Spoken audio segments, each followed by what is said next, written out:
রাজনীতিতে আসলে শেষ কথা বলে কিছু নেই, রাজনীতিতে চিরস্থায়ী শত্রু বা চিরস্থায়ী মিত্র বলে কিছু নেই। তো গত মে মাসে পশ্চিমবঙ্গে বিধানসভা নির্বাচনে যে মমতা ব্যানার্জির যে ভূমিধ্বস পরাজয় বলা চলে, এটা ভূমিধ্বস বিজয় না, পরাজয়। তো সেই পরাজয়ে উনি একেবারে ডুবন্ত নৌকা, ডুবন্ত জাহাজের নাবিকের মধ্যে এখন দিশেহারা অবস্থা। তো এই অবস্থাতে তার দলের নেতাকর্মীদের বেগতিক খারাপ অবস্থা, এবং দলের বিধায়ক সাংসদ যারা ছিল তাদের দল ত্যাগ, এবং এই অবস্থায় যে তার যে খারাপ অবস্থা, সেই খারাপ অবস্থায় কিন্তু সেই পুরনো প্রবাদ আবার সোনিয়া গান্ধী এবং রাহুল গান্ধী কিন্তু নতুন করে রাজনীতির মাঠে নিয়ে আসছেন। সেটা হচ্ছে যে তারা মমতা গান্ধীকে প্রস্তাব দিয়েছেন যে তৃণমূল কংগ্রেস বিলুপ্ত করে ওনাকে কংগ্রেসে বিলীন হয়ে যেতে। যেই কংগ্রেস কে উনি 28 বছর আগে ত্যাগ করেছিলেন, যে কংগ্রেসের পেট থেকেই উদয় হয়েছিল আসলে তৃণমূল কংগ্রেস। তো এখন সেই সোনিয়া গান্ধী কিন্তু তাকে সর্বভারতীয় কংগ্রেসের সহসভাপতি করতে চান, এবং তার ছেলে মানে ভাইপো অভিষেক ব্যানার্জিকে সর্বভারতীয় কংগ্রেসের সাধারণ সম্পাদক করতে চান।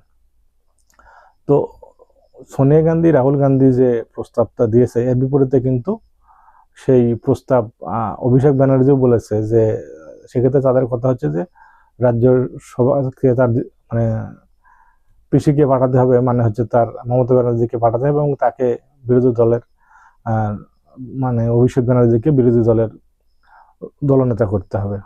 তো এই ঘটনা যখন তারা ঘটছে, তখন বিজেপি হয়তো মুখ টিপে হাসছে যে মমতা ব্যানার্জির দাপটে মানে পশ্চিমবঙ্গে বিজেপি যে কখনো ক্ষমতায় আসবে সেটা কখনো কল্পনাই করতে পারেনি, কিন্তু সেই মমতা ব্যানার্জির আজকে এই দুই অবস্থা। তবে এর মাধ্যমে কিন্তু এটাও প্রমাণ হয় যে বিজেপি হয়তোবা তার ক্ষমতার উপরের দিকে, তার মানে গ্রাফটা উপরের দিকে, কিন্তু সেটা হয়তো চূড়াতে একেবারে পৌঁছে গেছে।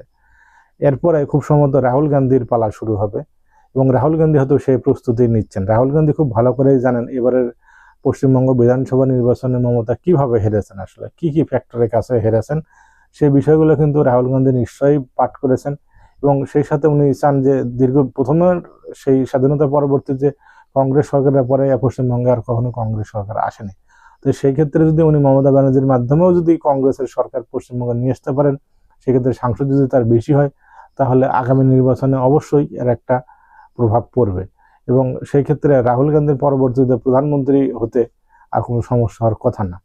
তো ইতিমধ্যে রাহুল গান্ধী কিন্তু তার ম্যাজিক দেখিয়েছেন, সেই তামিলনাড়ুতে কিন্তু বিজয়কে সাপোর্ট দিয়েছেন সেখানে, এবং দেখা যাক উনি মমতাকে টেনে তুলতে পারেন কিনা, দেখা আবার মমতাও তার হাত ধরে বেঁচে থাকার চেষ্টা সেটাও আবার করেন কিনা, সময় সেটা বলে দেবে।